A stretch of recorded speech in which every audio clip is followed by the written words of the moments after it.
ensem usisi o ensem usisi ensem ebi ekoso o mayenimu na wate de ekoso menua unyante de ekoso tunti de ekoso o mayenimu kakra yo aye kwame gentle tip me mo bibia kwaba edeba ahanom amanyosem politics anye kano ha oman yedie anye adwene ho ha de oman eko anye hwe ne yensuso ye de adwenkyere ene de enzu nim kakra ayede asoso obia enti obia na so ha onso adwenkyere awo no tim de comment section no se ne be ya yensuso ye bitimi akan bi yensu nyina ya fa bi ne de atu ye ho efo ne ya hwese de oman ye yo enti ne nyina he ha na de aba abeto epono so sisie ya me no kasai ana yenko TV ni enso enkyere ya adwen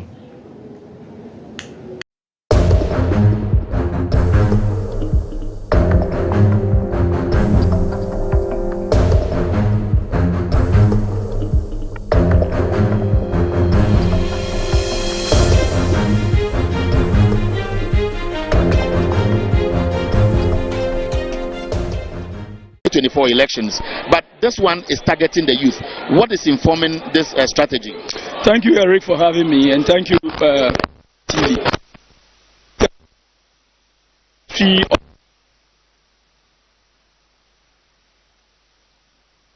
We have a major political party in the country launched manifesto. I mean, if I'm not mistaken, it is only in South Africa where, when Julius Malema was the leader of the ANC youth wing, that the youth manifesto was launched. So, having today, or having me as a youth organizer for greater of the NDC youth wing, I think it's a historic day, and we need to pat the national youth organizer and the deputies on the shoulder for conceiving the idea. And we also need to thank His Excellency John Dramani Mahama and the running mates and the national executives for buying into the idea when it was proposed by the national youth leadership that we should launch a youth manifesto. And there's a rationale behind launching of the youth manifesto, because over the years what we have done is that we put everything in a pool and we launch it. But you realize that since when we started the issue of manifesto, where political parties are measured with based on what they will do when they are elected into office, you have a central team running through the manifesto, so it will drive or subsume the other policies in the manifesto. Even currently as we have it, we have the 24-hour economy of the NDC, and everybody is talking about the 24-hour economy because of how it resonates with the people. So realize that after the launch of the NDC manifesto, the discussion will center around 24-hour economy and not the other policies that the NDC have in stock for the people. And also looking at Ghana Statistical Service data, where 38% of the 31 million population are youth, it tells you that they are in the majority and they are faced with most of the challenges that bedevil us as a country. So there is a need for us to have a deliberate discussion about the challenges facing the youth and proper solution to it. Now, coming up with this manifesto, we must put on record, but this is not a George Opariado manifesto where he sat in a room somewhere, conjured some policies and want to share it with Ghanaians. Because the questions that have come up is that if the youth is launching a manifesto, George Opariado will not be the president. So how is he going to implement the youth manifesto? That was exactly what I was going to ask, but you can speak to the answer is very simple. This is an NDC manifesto. In 2020, we launched what we call the People's Manifesto. And we had our own way of coming up with a People's Manifesto. That's to go back to the people, listen to their challenges, and let them proffer solution to those challenges. We put it, we weigh it, looked at it from a policy point of view, and modeled it to fit the challenges that they are faced with. And then we proffer the solutions as they have discussed with us. The same thing applies with it. A committee, a manifesto committee was constituted, headed by Professor Danso Boafo, and that committee, the manifesto committee, we have subcommittees. We have a subcommittee on youth, which I'm privileged to be part of, and other subcommittee under the youth. We went through the process of listening to the youth of this country, their challenges, the solutions as they want it done. We looked at it, put it together, presented it to the manifesto committee itself. We had to defend it because questions were posed. It went through a thorough process for it to be fine-tuned, and now we have it as a mother document as the manifesto. So that manifesto, out of that manifesto, we picked the youth aspect of the manifesto out of the main manifesto. Which is part of what we are going to launch today. We'll go into some of those details. But it comes at a time when we know that Afrobarometer reports suggest that a lot of young people are losing hope in the kind of governance we are are witnessing over the period, particularly over the last 7 years. And we're also looking at the two major political parties which will try to sell themselves to the youth. The NDC may come across as one of the political parties which is becoming more attractive to the youth. Would you say it is because of some of the rate was a little over 8%. Today the unemployment rate is almost 15%. And so a lot of young people don't have jobs to do. And that's why I was saying that we have to accelerate our economy. And so rather than walking, we must start running. And so if we're working 8 hours, we must start working 16 hours and 24 hours. That's why we're introducing the 24-hour economy, so that we can create more jobs. So that we can create more jobs for our young people. And to create more jobs for our young people, we have to help businesses to be able to add on more employment and work in the night. And so we're going to help a new crop of business people called agribusinessmen. In every region, there's going to be a special agro-processing zone. Government will acquire the land, will do the roads, will bring water, electricity. And anybody who wants to set up a factory to buy products from farmers and process it will be giving the land to establish the factory so that our young people can get work to do. And all these agro-processing businesses will work 24 hours a day so that they can employ as many of our youth as possible. Because the projects have not been done. And so when we come, the projects we're doing, the e-blocks that were abandoned by this government, we'll continue them. The hospitals we're doing that have been abandoned, we'll continue them. The projects from Kufuor's time, from Rawlings' time, any projects that have not been finished, we'll continue them. We're doing an inventory of them as I speak, so that we know which projects are there, so that every year's budget will make provision for continuing these ongoing and abandoned projects. Even the uncompleted projects that this government will leave, we will continue. The Agenda 111 hospitals, they've started so many of them all over the place. They won't finish most of them. The majority, they won't finish. The responsibility is going to fall on us to continue and finish those projects. And so we'll continue them. We're not going to abandon them.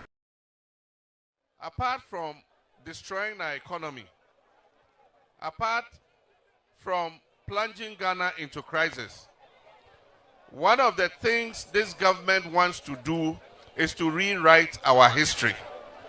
And we shall not allow them to rewrite our history. Because the president said he does not accept that one person can be the founder of a nation.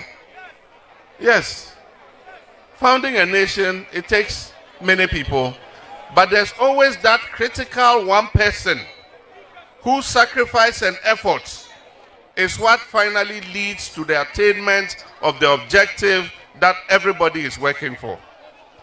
And so if you ask South Africans, who is the founder of modern-day South Africa, they'll tell you Mandela. But it was not Mandela alone. There was Oliver Tambo, there was Govan Mbeki, and so many of them who fought the armed struggle to achieve independence for South Africa from apartheid. But it was Mandela's sacrifice, being in prison for 20-something years and being the symbol of the struggle, that makes them say Mandela is the founder of modern-day South Africa. It is the same thing with Ghana. If you ask Ghanaians, who is the founder of Ghana, who gained independence for Ghana, majority of Ghanaians will tell you Osagyefo Dr. Kwame Nkrumah.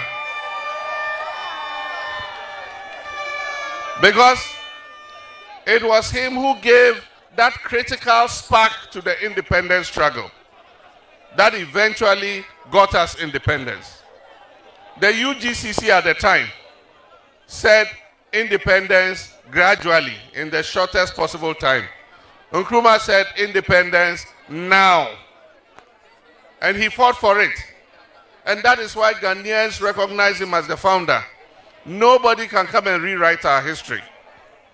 Indeed, for those of you who don't know it, when the Queen finally agreed to give Ghana independence, the UGCC that Nana Akufo-Addo is fighting to be recognized as founders of Ghana wrote a petition. They sent people to England to tell the Queen, don't grant independence, we are not ready yet.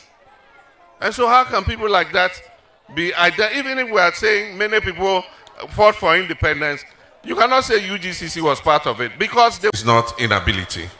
And we'll continue to work to make sure that we create opportunities for our persons living with disability. Elections have consequences. The way you vote has a consequence on your life. In 2016, we took a certain decision. We voted because a certain group of people said they were the most competent to rule this country.